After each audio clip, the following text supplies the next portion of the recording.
엔비디아 차세대 AI 칩 HBM4는 한국산만 사용한다고 발표. 세 번째였습니다. 한국조선소, 미국 해군 함정 정비 사업 수주. 트럼프 대통령이 직접 한국조선업 협력을 요청. 저는 잠깐 멈췄습니다. 반도체, AI, 군함. 아침 뉴스 세 꼭지가 전부 한국이었습니다. 그리고 저는 강의실 문을 열었습니다. 그날 수업이 끝나고 나서 저는 그 뉴스들이 우연이 아니었다는 걸 알았습니다. 하트먼 교수님이 그 이유를 설명해 주셨거든요. 안녕하세요. 저는 토마스 베커입니다. 독일 뮌헨 출신이고 지금은 MIT 슬론 경영대학원에서 산업경제학 석사과정을 밟고 있습니다. 제가 이 이야기를 꺼내는 건 그날 강의실에서 제 안에 있던 무언가가 조용히 무너졌기 때문입니다. 처음엔 그게 무너지는 소리인 줄도 몰랐습니다. 올해 봄 학기, 저는 다니엘 하트먼 교수님의 수업을 듣게 됐습니다. 교수님은 독일 출신으로 프랑크푸르트 대학에서 경제학 박사를 받으신 뒤 MIT에서 20년 넘게 강단에 서신 분이죠. 전공은 산업경제학, 쉽게 말하면 나라와 기업이 어떻게 성장하고 경쟁하는지를 연구하는 학문입니다. 교수님은 늘 조용하셨습니다. 목소리도 낮고 감정도 잘 드러내지 않으셨죠. 그런데 그분이 던지는 질문은 항상 날카로웠습니다. 강의실 안 공기를 바꿔놓는 종류의 날카로움이었습니다. 그날 교수님은 강의실에 들어서시자마자 칠판에 한 문장을 적으셨습니다.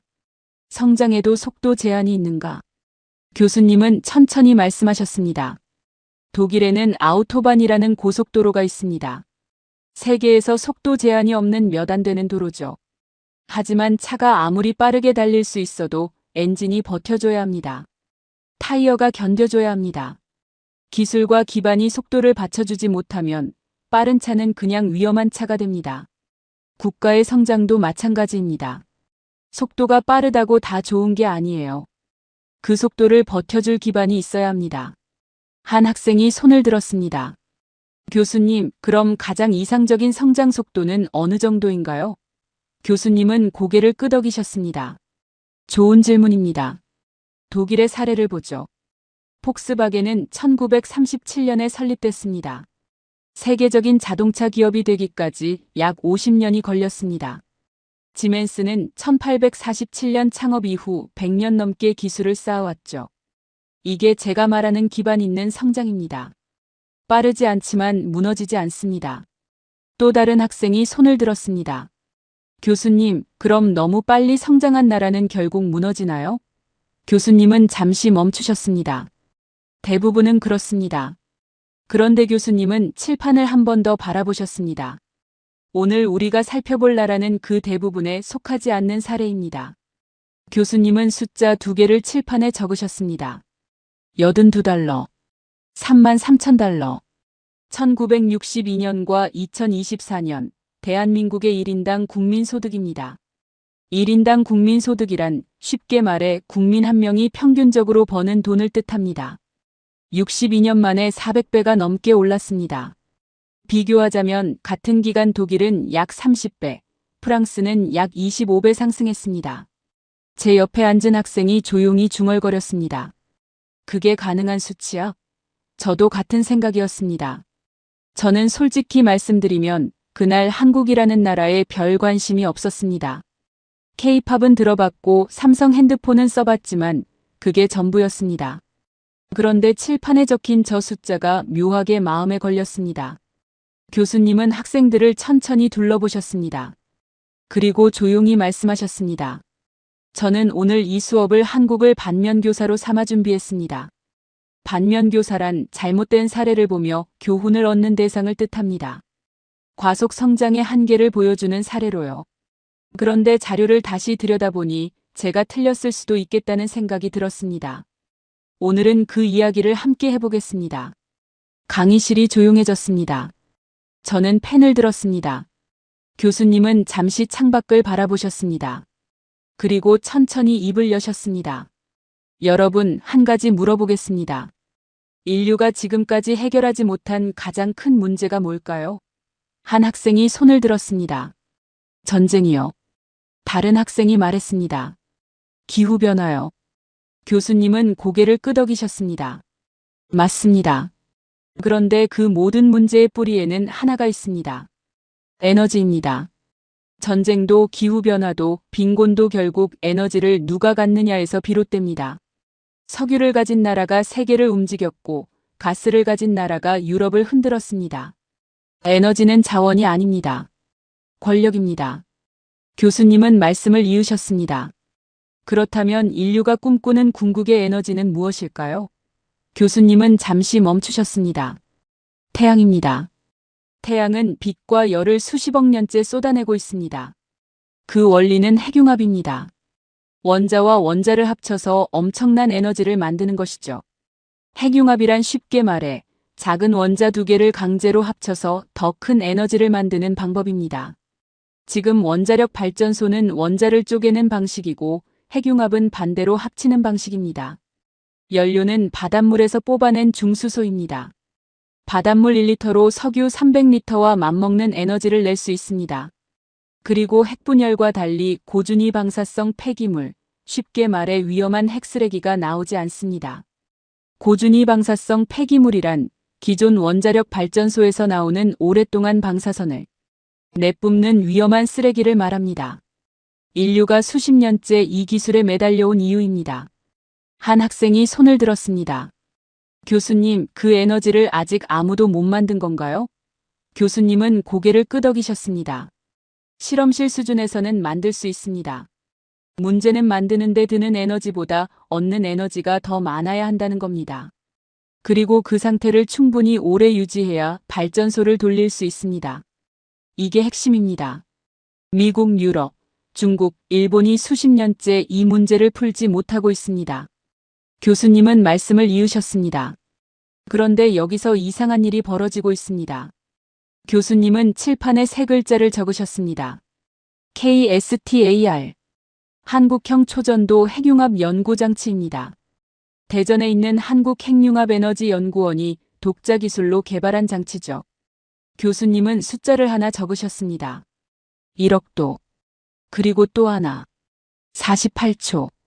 2024년 3월 K스타는 1억도의 초고온 플라즈마를 48초 동안 유지하는 데 성공했습니다. 세계 기록입니다. 플라즈마란 온도가 너무 높아서 원자가 분해된 특별한 상태의 불꽃 기체 덩어리라고 생각하시면 됩니다. 핵융합이 일어나려면 바로 이 플라즈마를 만들어야 합니다. 1억도가 어느 정도냐고요? 태양의 중심 온도가 약 1500만 도입니다. K스타가 만든 불덩이는 태양보다 7배 뜨겁습니다. 지구에서 태양보다 뜨거운 불을 만든 나라가 한국입니다. 제 옆에 앉은 학생이 손을 번쩍 들었습니다. 교수님, 잠깐만요. 실험실에서 48초 유지한 거잖아요. 그게 실제 발전소를 돌릴 수 있는 수준인가요? 교수님은 고개를 끄덕이셨습니다. 좋은 지적입니다. 아직 발전소를 돌리는 단계가 아닙니다. 목표는 300초입니다. 300초를 유지해야 24시간 돌아가는 발전소를 만들 수 있습니다. K스타의 다음 목표가 바로 그겁니다. 2026년까지 1억도 300초 달성. 그리고 기록이 쌓이는 속도를 보면 이건 불가능한 목표가 아닙니다. 2018년 1.5초에서 시작해서 2021년 30초, 그리고 2024년 48초. 매번 자기 기록을 스스로 경신하고 있습니다. 다른 학생이 손을 들었습니다. 교수님, 미국 나사나 유럽도 핵융합 연구를 하는데 한국이 앞선다는 게 말이 됩니까? 예산도 훨씬 많고 인력도 많을 텐데요. 교수님은 잠시 멈추셨습니다. 흥미로운 반론입니다. 사실 유럽에는 ITER라는 국제공동 핵융합 프로젝트가 있습니다. 35개 나라가 돈을 모아 만드는 장치죠. 예산만 수십조 원이 넘습니다. 그런데 이 프로젝트에서 플라즈마 장시간 유지 기술을 주도하고 있는 나라가 바로 한국입니다. 미국 프린스턴 플라즈마 물리연구소도 지금 K스타와 공동 연구를 하고 있습니다. 배우러 온 겁니다. 저는 솔직히 말씀드리면 그때까지도 완전히 수긍하지 않았습니다. 실험실 기록이고 아직 상용화가 멀었고 다른 나라들도 연구 중이라는 생각이 머릿속에서 떠나지 않았습니다. 하지만 한 가지는 걸렸습니다. 교수님이 마지막으로 하신 말씀이었습니다. 교수님은 조용히 말씀하셨습니다. 에너지가 한 방울도 안 나는 나라가 있습니다. 석유도 천연가스도 석탄도 없습니다. 그 나라가 인류의 마지막 에너지를 가장 먼저 손에 쥐려 하고 있습니다. 그 나라가 한국입니다. 이게 우연이라고 생각하십니까? 강의실이 조용해졌습니다. 저는 펜을 내려놓고 생각했습니다. 이건 흥미롭긴 한데 과장된 것 같다고요. 그런데 왜인지 펜이 다시 손으로 올라왔습니다. 다음 날 교수님은 강의실에 들어오시자마자 이렇게 말씀하셨습니다. 오늘은 본론으로 들어가기 전에 먼저 여러분이 이미 알고 있는 것들을 한번 정리해 보겠습니다. 한국이 이미 세계 최상위에 올라와 있는 분야들이죠. 그걸 보고 나서 오늘의 이야기를 들으면 더 잘 이해가 될 겁니다. 교수님은 칠판에 3가지를 적으셨습니다. 반도체, 조선, 방산, 그리고 천천히 설명을 시작하셨습니다. 첫 번째, 반도체입니다.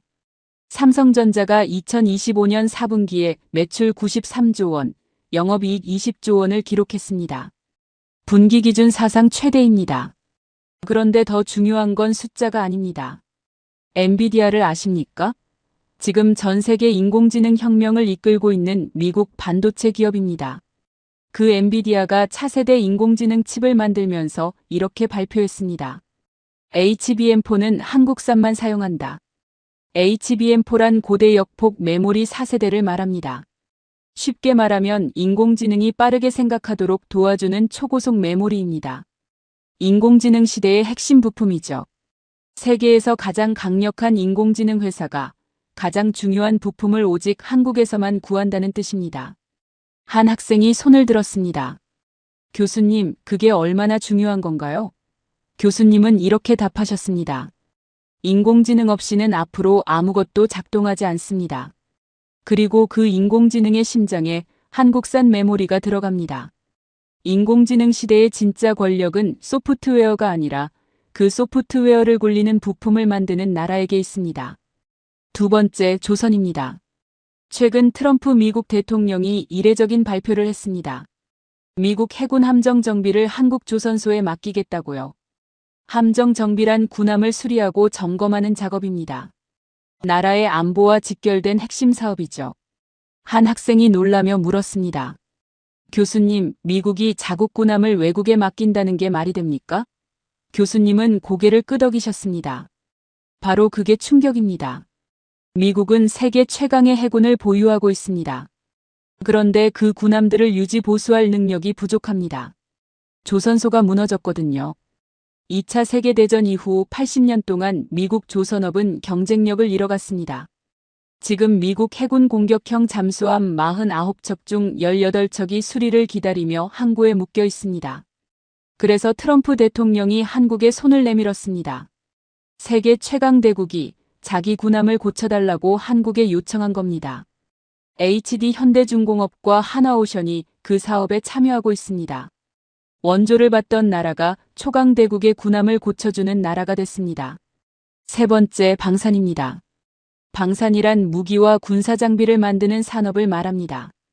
2025년 한국의 방산 수주액은 22조 7천억 원을 기록했습니다. 그리고 전문가들은 2026년 수주액이 그보다 훨씬 더 클 것으로 보고 있습니다. 러시아와 우크라이나 전쟁 이후 유럽 나라들이 급하게 무기를 사들이고 있는데 한국 무기가 납기가 빠르고 성능이 검증됐다는 평가를 받고 있기 때문입니다. 폴란드, 루마니아, 에스토니아, 노르웨이, 유럽 전역에 한국산 무기가 들어가고 있습니다. 3일 PwC 경영연구원은 이런 분석을 내놨습니다. 반도체, 방산, 조선업은 더 이상 단순한 수출 산업이 아닙니다. 국가의 전략 자산입니다. 교수님은 잠시 멈추셨습니다. 그리고 학생들을 천천히 둘러보셨습니다. 여러분, 지금 제가 말씀드린 것들은 한국이 이미 도달한 자리입니다. 반도체, 조선, 방산. 세계가 한국을 필요로 하고 있습니다. 그런데 오늘 제가 여러분께 드리고 싶은 이야기는 이게 아닙니다. 아무도 보지 않은 곳에서 한국이 조용히 쥐어가고 있는 것들의 이야기입니다.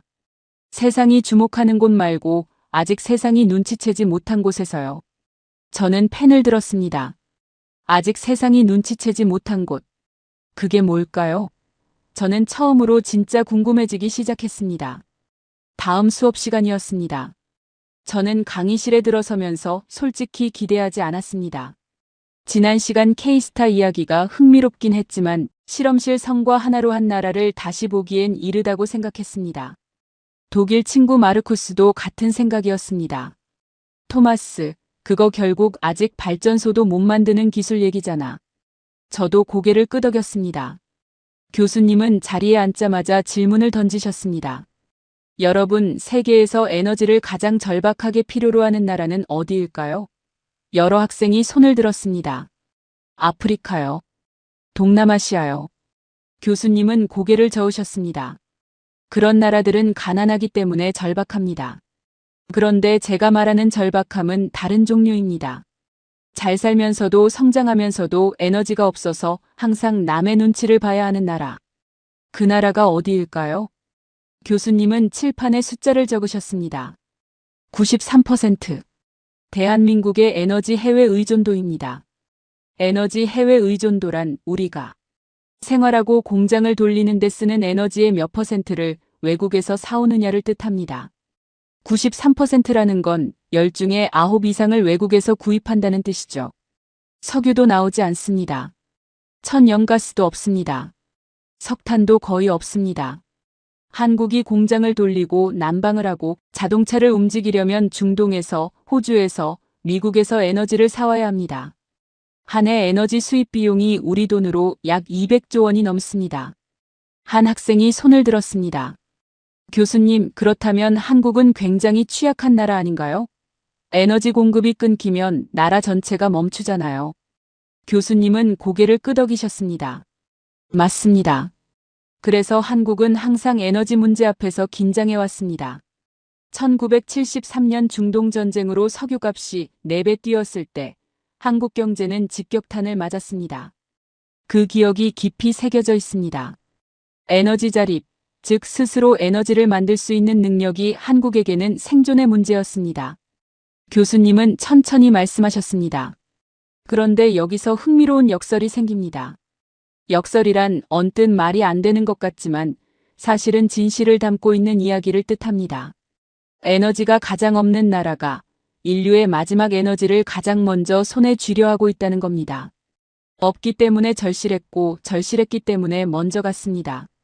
제가 손을 들었습니다. 교수님, 하지만 결국 돈과 인력을 가장 많이 투입한 나라가 이기는 것 아닌가요? 미국이나 중국이 지금 당장 집중하면 한국보다 빠르지 않겠습니까? 교수님은 잠시 저를 바라보셨습니다. 좋은 질문입니다. 그런데 비교를 해보겠습니다. 사우디아라비아를 보죠. 세계 최대 산유국입니다. 석유로 벌어들이는 돈이 어마어마하죠. 그 나라의 핵융합 연구 수준은 어떨까요? 한국에 비하면 걸음마 수준입니다. 왜일까요? 석유가 있으니까요. 지금 당장 팔면 되니까 절실하지 않은 겁니다. 러시아도 마찬가지입니다. 가스가 넘쳐나는 나라가 핵융합에 목숨을 걸 이유가 없습니다. 다른 학생이 반박했습니다. 교수님, 그래도 상용화가 안 된 기술을 가지고 국가 전략을 논하는 건 너무 이른 것 아닌가요? 교수님은 고개를 끄덕이셨습니다. 그 의무는 당연합니다. 하지만 한 가지를 생각해 보십시오. 인터넷이 처음 만들어졌을 때 이걸로 장사를 할 거라고 예상한 사람이 몇이나 됐을까요? 핵융합이 상용화되는 순간 세상이 바뀝니다. 에너지를 파는 나라와 사는 나라의 구도가 뒤집힙니다. 석유 패권이 무너집니다. 그리고 그 새로운 질서에서 가장 앞선 자리를 차지한 나라가 다음 세기를 이끌게 됩니다. 한국은 그 자리를 먼저 향해 달려가고 있는 겁니다. 교수님은 잠시 멈추셨습니다. 그리고 덧붙이셨습니다. 제가 30년간 국가 성장을 연구하면서 발견한 패턴이 하나 있습니다. 없는 나라가 더 창의적입니다. 있는 나라는 지키려 하고 없는 나라는 만들려 합니다. 그 차이가 100년 후의 격차를 만들죠. 저는 그 말을 노트에 받아 적으면서 처음으로 멈칫했습니다. 독일은 기술이 있었습니다. 자본이 있었습니다. 폭스바겐도 지멘스도 바스프도 있었습니다. 그래서 지키는 데 집중했습니다. 한국은 아무것도 없었습니다. 그래서 만들려 했습니다. 그 방향이 지금 이 결과를 만들고 있다면 제가 처음에 세운 전제에 뭔가 구멍이 있는 건 아닐까요? 저는 그 생각을 애써 흘려보내려 했습니다. 하지만 쉽지 않았습니다. 교수님은 다음 수업을 이렇게 시작하셨습니다. 지난 시간에 우리는 에너지 이야기를 했습니다. 에너지가 없는 나라가 인류의 마지막 에너지를 향해 달려가고 있다는 것을요. 그런데 에너지만큼 어쩌면 에너지보다 더 근본적인 문제가 있습니다. 먹는 것입니다. 아무리 전기가 넘쳐나도 밥이 없으면 사람은 살 수 없습니다. 오늘은 그 이야기를 하겠습니다. 교수님은 화면에 사진 한 장을 띄우셨습니다. 새하얀 모래사막이었습니다. 지평선까지 아무것도 없었습니다. 돌멩이 하나, 풀 한 포기도 보이지 않았습니다. 교수님은 조용히 물으셨습니다. 여기서 농사를 짓는다면 가능할까요? 강의실이 웅성거렸습니다. 그런데 교수님은 다음 사진을 띄우셨습니다. 같은 사막 한가운데 유리로 만든 건물이 서 있었습니다. 그 안에 초록빛 식물들이 줄지어 자라고 있었습니다. 상추였습니다. 토마토였습니다. 파프리카였습니다. 교수님이 말씀하셨습니다. 이건 사우디아라비아 리야드입니다. 사우디 국토의 95%가 사막이고 먹거리의 70% 이상을 외국에서 사옵니다. 그 나라 한가운데에 지금 한국 기업이 농장을 짓고 있습니다. 한 학생이 손을 번쩍 들었습니다. 교수님, 스마트팜은 네덜란드가 원조 아닌가요? 유럽이 훨씬 앞서지 않습니까? 교수님은 고개를 끄덕이셨습니다. 맞습니다. 스마트팜 기술의 역사는 네덜란드가 더 깁니다. 그런데 여기서 중요한 것은 기술의 나이가 아니라 환경 적응력입니다. 네덜란드 스마트팜은 온대 기후에서 최적화된 기술입니다. 섭씨 50도가 넘고 모래바람이 부는 중동 사막에서 그 기술을 그대로 쓸 수는 없습니다. 한국은 사막 환경에 맞게 시스템을 처음부터 다시 설계했습니다.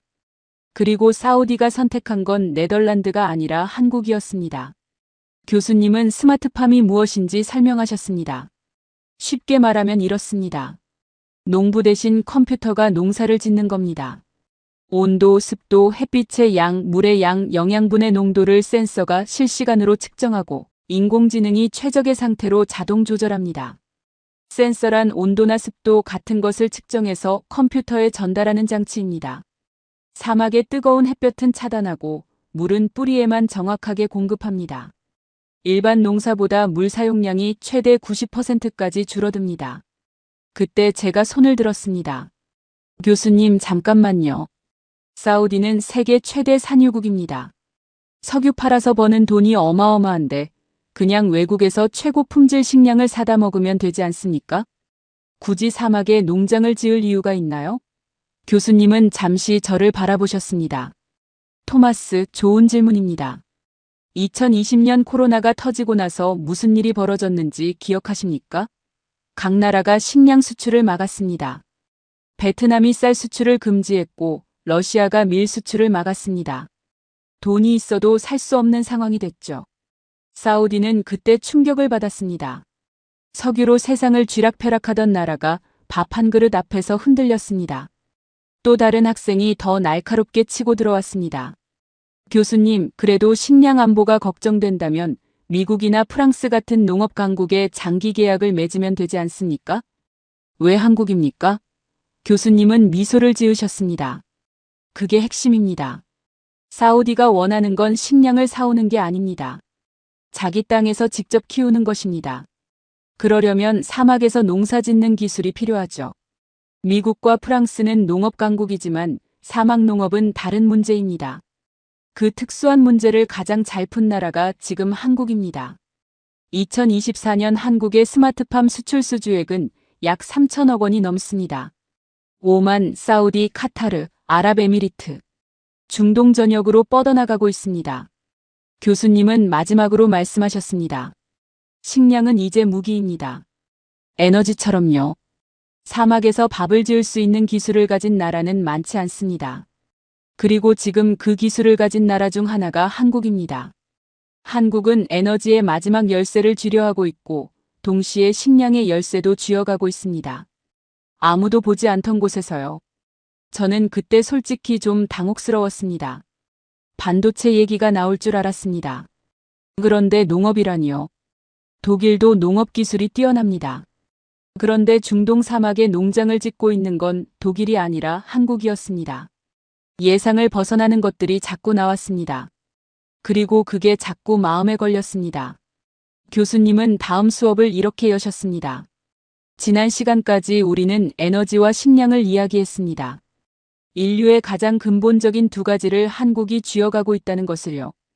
오늘은 세 번째입니다. 생명입니다. 사람이 아프면 필요한 것, 바로 약 이야기를 하겠습니다. 교수님은 짧은 질문으로 시작하셨습니다.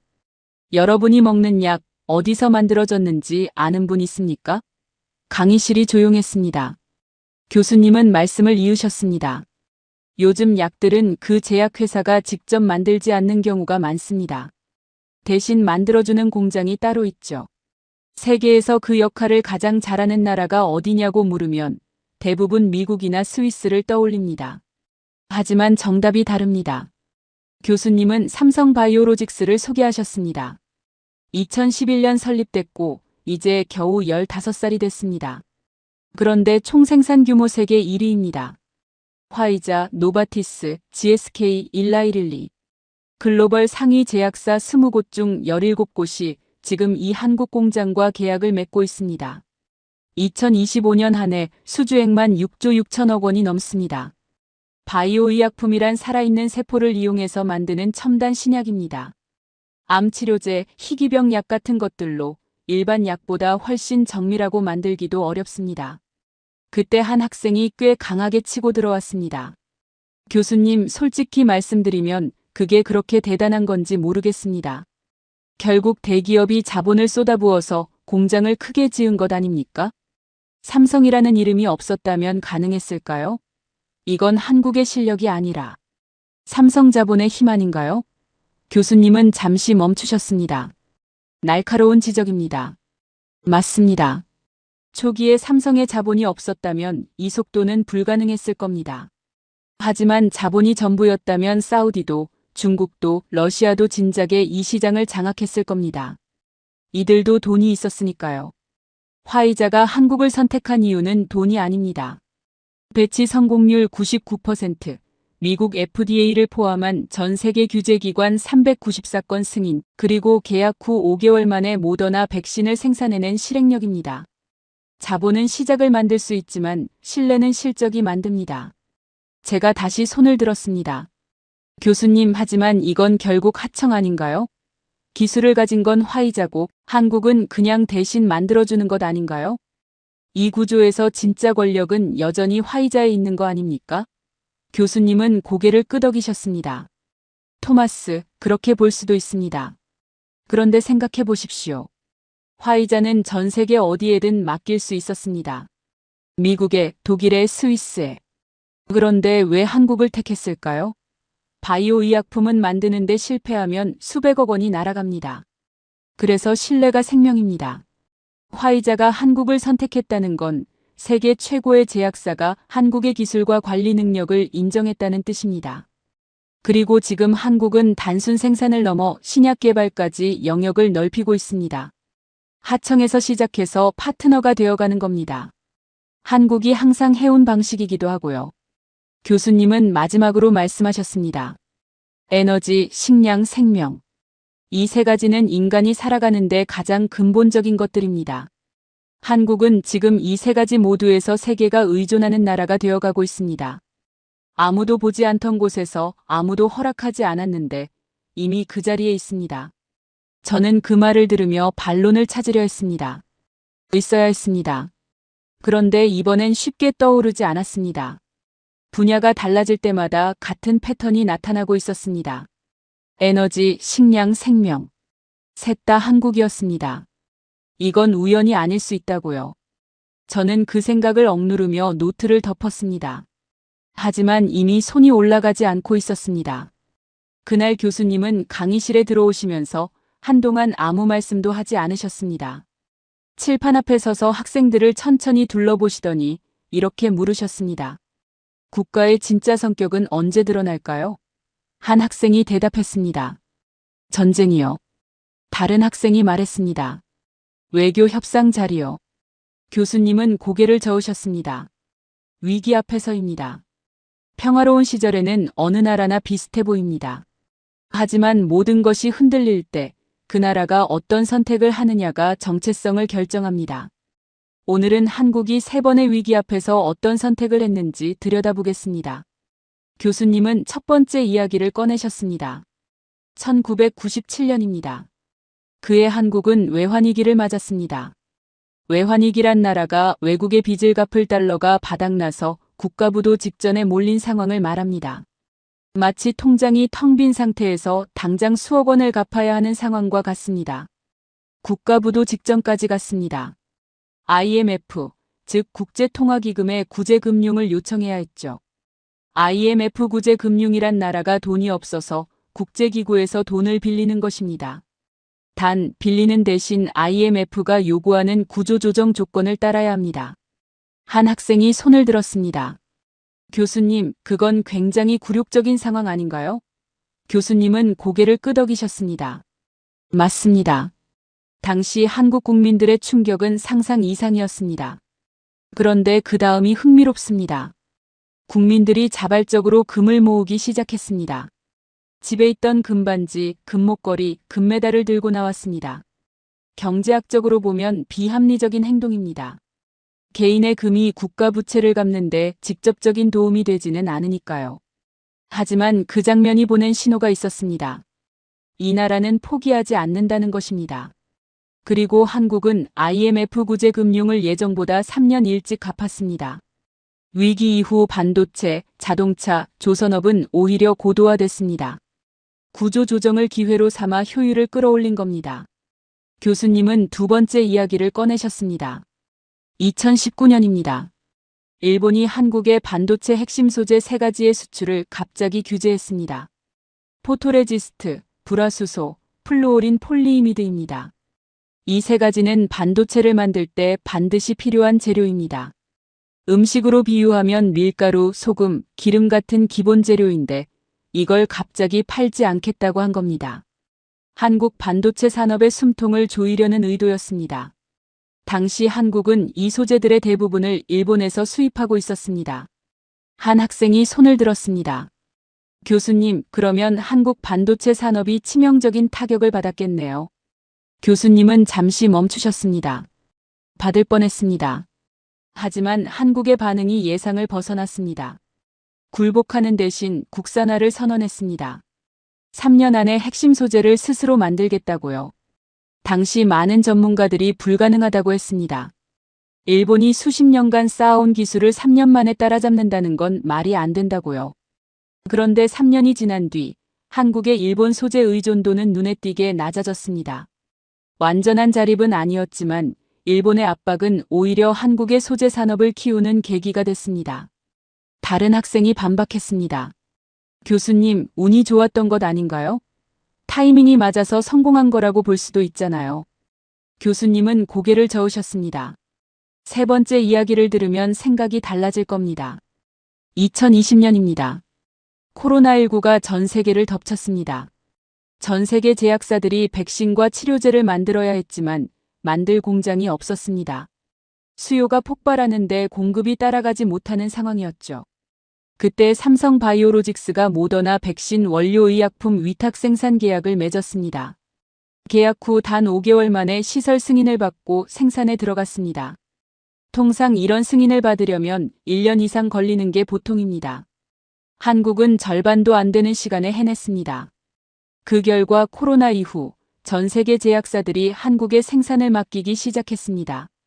위기가 한국 바이오 산업을 세계 1위로 도약시킨 발판이 된 겁니다.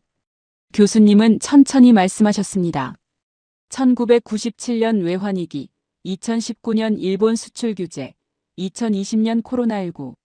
3번의 위기에서 한국은 같은 패턴을 보였습니다. 굴복하지 않았습니다. 도망치지도 않았습니다. 그리고 위기가 끝나고 나면 반드시 이전보다 강해져 있었습니다. 독일은 위기 앞에서 속도를 줄입니다. 안정을 택하죠. 그게 독일식 성장론의 핵심입니다. 한국은 반대입니다. 위기가 오면 오히려 기어를 올립니다. 왜 그럴까요? 교수님은 잠시 멈추셨습니다.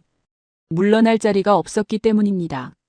자원도 없고 영토도 작고 주변에 강대국만 있는 나라가 속도를 줄이면 어떻게 됩니까? 사라집니다. 그래서 한국은 멈추는 법을 배우지 못했습니다. 멈추면 안 된다는 걸 역사가 가르쳐 줬으니까요. 강의실이 완전히 조용해졌습니다. 저는 손을 들려다 멈췄습니다.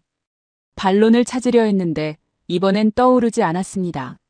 1997년, 2019년, 2020년. 세 번 모두 같은 결과였습니다. 이건 우연히 세 번 반복된 게 아니었습니다. 저는 노트에 한 문장을 적었습니다. 패턴이다. 그리고 펜을 내려놓았습니다. 교수님은 그날 강의를 시작하시면서 뜬금없이 이런 말씀을 하셨습니다. 경쟁에서 지는 것보다 무서운 게 있습니다. 경쟁 상대가 앞으로도 계속 이길 것 같다는 걸 아는 겁니다. 그때 어떤 나라는 더 열심히 하고 어떤 나라는 상대를 막으려 합니다.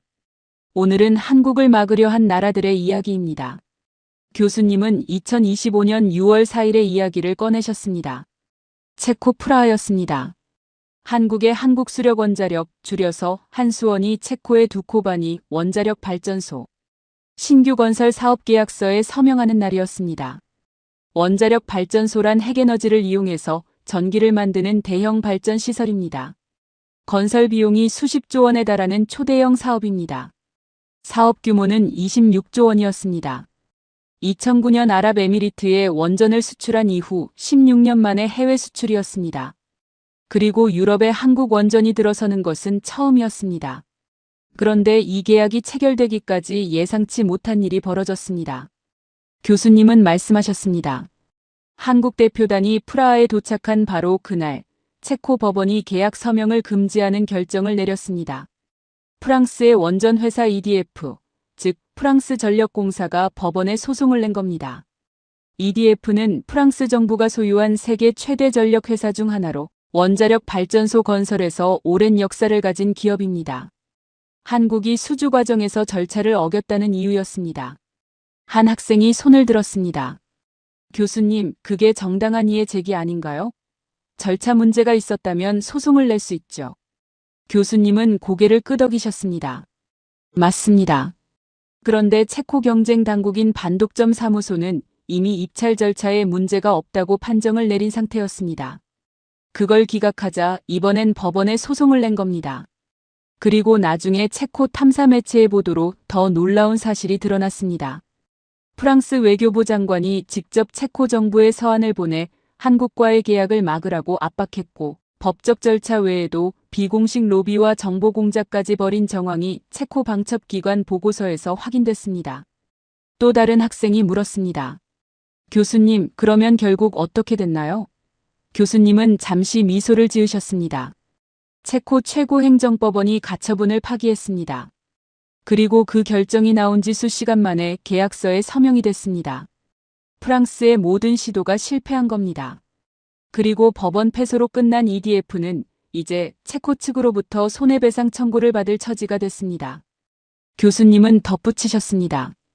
프랑스가 소송을 건 이유는 하나입니다. 질까봐 두려웠기 때문입니다. 그리고 그 두려움은 정당했습니다. 한국이 이겼으니까요. 교수님은 비교를 이어가셨습니다. 이쯤에서 잠깐 다른 나라들을 보겠습니다. 한국과 비슷한 시기에 산업화를 시작한 나라들입니다. 브라질은 1970년대에 항공, 자동차, 조선 모든 분야에 투자했습니다. 하지만 경제 위기가 오자 산업 정책을 포기했습니다. 지금 브라질은 대두, 철광석, 원유를 파는 나라가 됐습니다. 멕시코는 미국 기업들의 조립 공장이 됐습니다. 부품을 수입해서 조립하고 부가가치의 대부분은 미국이 가져갑니다. 말레이시아는 국산 자동차 브랜드 프로톤을 키우려다 중간에 포기하고 결국 중국 기업에 지분을 넘겼습니다. 부가가치란 제품을 만들고 파는 과정에서 새롭게 만들어지는 이익을 뜻합니다. 단순 조립은 부가가치가 낮고 기술 개발과 브랜드는 부가가치가 높습니다. 이 나라들의 공통점이 무엇일까요? 중간에 멈췄습니다. 위기가 오거나 압박이 오면 방향을 틀었습니다. 더 쉬운 길을 택했습니다. 한국은 멈추지 않았습니다. 인공태양을 만들고 사막에 농장을 짓고 화이자의 약을 만들고 유럽에 원전을 수출했습니다.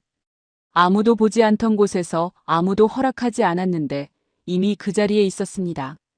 저는 그때 처음으로 반론을 꺼내지 않았습니다. 꺼내려고 했습니다. 한국도 고령화 문제가 심각하고 저출생 문제도 있고 정치적 불안정도 있지 않습니까? 그런데 그 말을 입 밖으로 내기가 어려웠습니다.